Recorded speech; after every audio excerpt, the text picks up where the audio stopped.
తెలంగాణలో బీజేపీ దూకుడు పెంచనుంది. BJP అగ్రనేతలు Narendra Modi, Amit Shah, JP నడ్డాలు తెలంగాణలో పర్యటించనున్నారు. ఈ నెల 27న హైదరాబాద్ కు ప్రధాని మోదీ రానున్నారు. హైదరాబాద్ నోవాటెల్లో జరిగే ప్రొఫెషనల్ మీటింగ్ కి ప్రధాని హాజరు కానున్నారు. ఐటీ, డాక్టర్స్, లాయర్స్ తో పాటు ఇతర రంగాల ప్రొఫెషనల్స్ కి ఆహ్వానం పంపే ఛాన్స్ ఉంది. ఓటింగ్ శాతం పెంచడమే లక్ష్యంగా బీజేపీ ఈ సమావేశాన్ని నిర్వహిస్తోంది. నామినేషన్ల పర్వం ముగియగానే ప్రచారంపై బీజేపీ స్పీడ్ పెంచనుంది.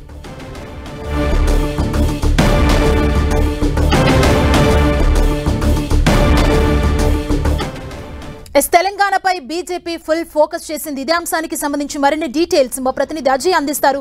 అజయ్, సుమా, బీజేపీ తెలంగాణ పైన కొంత ఫోకస్ పెట్టిందని చెప్పుకోవచ్చు. పార్లమెంట్ ఎన్నికల్లో 17 స్థానాలకు గాను డబుల్ డిజిట్ స్థానాలు సాధించడమే లక్ష్యంగా వాళ్ళు ముందుకెళ్తున్నటువంటి పరిస్థితి కనబడుతుంది. ఇందులో భాగంగా 27వ తేదీన నరేంద్ర మోదీ ఎన్నికల ప్రచారానికి ఇక్కడికి రాబోతున్నారని చెప్పుకోవచ్చు.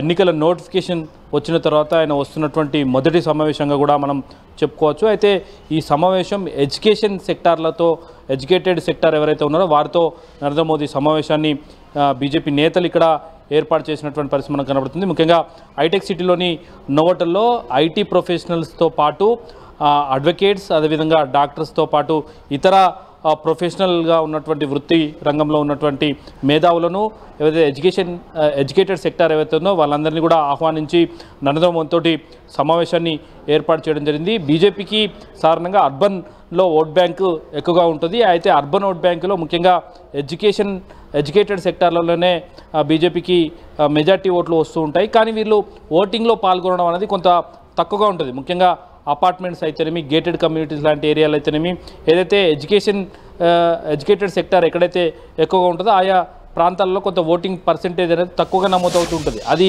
ఆ ఓట్ బ్యాంక్ అంతా కూడా బీజేపీకి సంబంధించినటువంటి ఓట్ బ్యాంక్ కావడంతో దాన్ని పెంచుకోవాలనే ఉద్దేశంతో వీలైనంత ఎక్కువగా చదువుకున్న వాళ్ళను పోలింగ్ బూత్ల వద్దకు తీసుకొచ్చి ఓటేయించుకోవాలన్న ఉద్దేశంతో కమల్నాథ్ ఉన్నారు. అందులో భాగంగానే స్వయంగా బీజేపీకి సంబంధించినటువంటి అగ్రనేత భారత ప్రధాని నరేంద్ర మోదీ వచ్చి వారితో సమావేశమై ఓటింగ్లో పాల్గొనాల్సినటువంటి అవసరం, అదేవిధంగా గత 10 ఏళ్లుగా భారతదేశానికి చేసినటువంటి అభివృద్ధి కార్యక్రమాలు, వచ్చే 5 సంవత్సరాల్లో ఎలాంటి కార్యక్రమాలు చేయబోతున్నారు, వికసిత్ సంకల్ప భారత్తో తీసుకున్నటువంటి లక్ష్యాన్ని ఏ విధంగా చేరబోతున్నామన్న అంశాలను వారందరూ కూడా వివరించే అవకాశం అయితే కనబడుతుంది.